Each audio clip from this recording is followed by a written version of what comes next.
வணக்கம் பர்த்டேஸ். சிக்கனை நீங்கள் ஒரே மாடலில் செஞ்சு ரொம்ப அழுத்து போயிருக்கும் கரெக்டாக. அதுக்கு நியூவாக இந்த மாதிரி நான் ட்ரை பண்ணி பாருங்கள். அதுவும் தக்காளி இல்லாமல் ஒரு கிரேவி எப்படி செய்யலான்னு பார்க்கலாமா? வாங்க பார்க்கலாம். அதுக்கு கடாயில் தேவையான அளவுக்கு எண்ணெய் ஊற்றிக்கோங்க, நிறையாவே ஊற்றிக்கோங்க. கொஞ்சம் அதில் கொஞ்சமாக சோம்பும் ஏலக்காவும் தட்டி ஆட் பண்ணிக்கோங்க. அது நல்லா செவந்து வந்ததுக்கப்புறமா நம்ம காரத்துக்கு ஏற்ற மாதிரிக்க வரமிளகா வச்சுருக்கோம். நான் எங்கள் வீட்டில் ரொம்பவே காரம் அதிகமாக சாப்பிடுவாங்க. அதுக்காக நான் ஒரு 15லேருந்து 20 வரமிளகா கட் பண்ணி எடுத்திருக்கேன். நீங்கள் காரத்தை பார்த்து பொறுத்து நீங்கள் போட்டுக்கோங்க, ஓகேவா?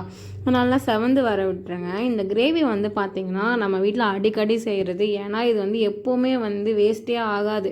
செஞ்சோம்னா அன்னைக்கு அப்போ செஞ்ச அந்த வேலையே சாப்பிட்டு முடிச்சிருவோம். ஈவினிங்லாம் இருக்கவே இருக்காது, அந்தளவுக்கு டேஸ்ட் இருக்கும். இன்னும் சொல்லப்போனால் இது என் டேடியோட சிக்னேச்சர் டிஷ்ஷுங்க. அந்தளவுக்கு டேஸ்ட் இருக்கும் தெரியுமா? இந்த டிஷ்ஷை நான் வெறும் ரைஸில் மட்டும் போட்டு சாப்பிட வேணாம். நீங்கள் இதில் சப்பாத்தி கூட சாப்பிட்லாம், இட்லி கூட சாப்பிட்லாம், தோசை கூட சாப்பிட்லாம், புலவு சாதம், பிரியாணி கூட நீங்கள் வச்சு சாப்பிட்லாம். ஏன்னா அந்தளவுக்கு டேஸ்ட்டு.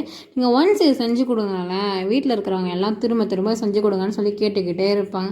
சரி வாங்க நம்ம ரெசிபிக்குள்ளே போவோம்.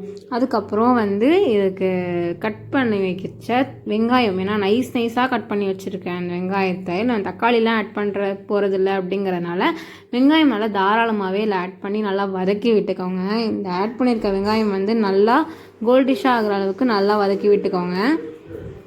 வீடியோவை ஸ்கிப் பண்ணாமல் பாருங்கள், அப்போ தான் நான் என்ன பண்ணியிருக்கேன் அப்படிங்கிறதும் நல்லாவே புரியும், ஓகேவா? நம்ம வீடியோவை நிறைய பேர் பார்க்குறீங்க, ஆனால் சப்ஸ்கிரைப் பண்ணாமல் பார்க்குறீங்க. நம்ம சேனல் அப்படியே சப்ஸ்கிரைப் பண்ணிவிடுங்க. சரி வாங்க ரெசிபிக்குள்ளே திரும்பி போயிடுவோம். அப்புறம் நான் கட் பண்ணி வச்சுருக்கிற கறி எல்லாமே நான் ஆட் பண்ணி நல்லா வதக்கி எடுத்துக்கிறேன். இது பார்த்திங்களா, கறி எந்த அளவுக்கு நான் கட் பண்ணி வச்சுருக்கேன் அப்படின்னு சொல்லிட்டு அதெல்லாமே நல்லா வதக்கி விட்டுட்டு, இதுவும் அதுலேருந்து தண்ணி கொஞ்சம் பிரியும். சிக்கன் கழுவிட்டு போட்டிருக்கோம் இல்லையா, ஸோ அதுலேருந்து தண்ணியில் எக்ஸ்ட்ரா நீங்கள் ஊற்றலாம் வேணாம். அதுவே நல்லா தண்ணி விட்டு அது இதாயிக்கும். அதுக்கப்புறம் இந்த வாடை போகிறதுக்காகவும் இதுக்கு மஞ்சத்தூள் ஆட் பண்ணிக்கிறேன். இது கலருமே கொடுக்கும்.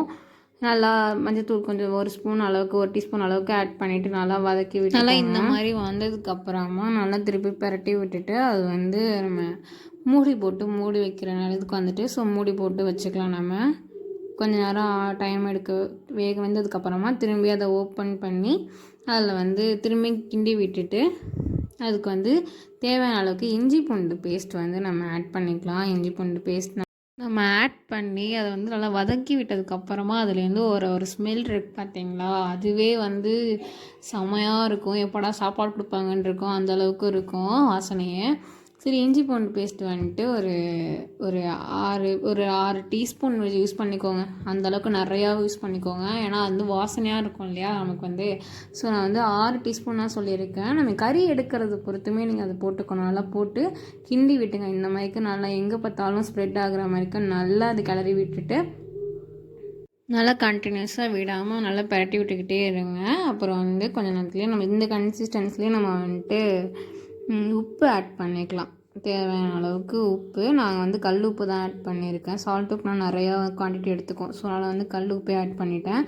அதையும் போட்டு நல்லா வதக்கி விட்டதுக்கப்புறமா நம்ம இந்த கன்சிஸ்டன்ஸில் தண்ணி கொஞ்சம் ஆட் பண்ணிக்கணும். தண்ணி ஊற்றி நல்லா பரட்டி விட்டுக்கோங்க.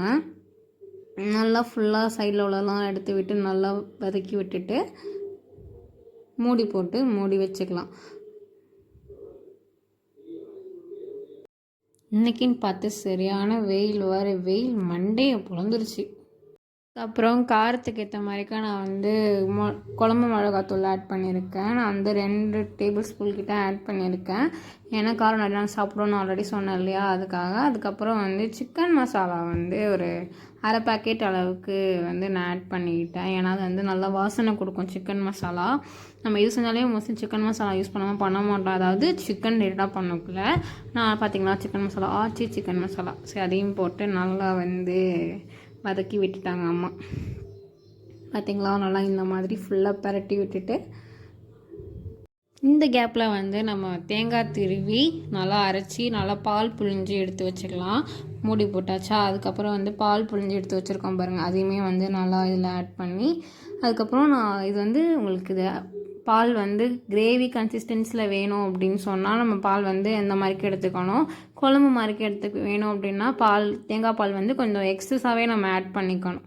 ஓகேவா? நான் வந்து கொஞ்சம் கிரேவி மாதிரிக்கும் இல்லாமல் குழம்பு மாதிரிக்கும் இல்லாமல் ஒரு கொஞ்சம் தண்ணியாக தான் நான் கேட்டேன். அதுக்காக வந்துட்டு மாதிரிக்கு போட்டு கருவேப்பிலையெல்லாம் வச்சுட்டாங்க. இப்போவே அந்த வாசனை வந்து எனக்கு எப்படா சாப்பாடு எடுத்து கொடுப்பாங்க அப்படி இருந்துச்சு. பார்த்தீங்களா, நல்லா கொதிக்க விட்டாச்சு இல்லையா? இந்த அளவுக்கு நல்லா கொதிக்க விட்டோன்னா கருவேப்பிலையும் போடாச்சு. இதில் வந்து ஒரு கருங்கோழி இருக்குது. இதுதான் நான் நெக்ஸ்ட்டு வந்து ஒரு பிரியாணி போடலான்னு ரெடியால் இருக்கேன். சரி வாங்க. அப்புறம் பார்த்தீங்கன்னு சொன்னால் அதில் வந்து எங்கள் அம்மா கொத்தமல்லிலாம் வந்து போட்டு அதை ஃபினிஷ் பண்ணிட்டாங்க. இதான் வந்து ஃபைனல் லுக், குழம்போட ஃபைனல் லுக்கு. குழம்பு ரெடி ஆகிடுச்சு. இப்போ வந்து நம்ம சாப்பிட்லாம், அந்தளவுக்கு இருக்குது. ஓகே பாய், நம்ம நெக்ஸ்ட் வீடியோவில் பார்க்கலாம்.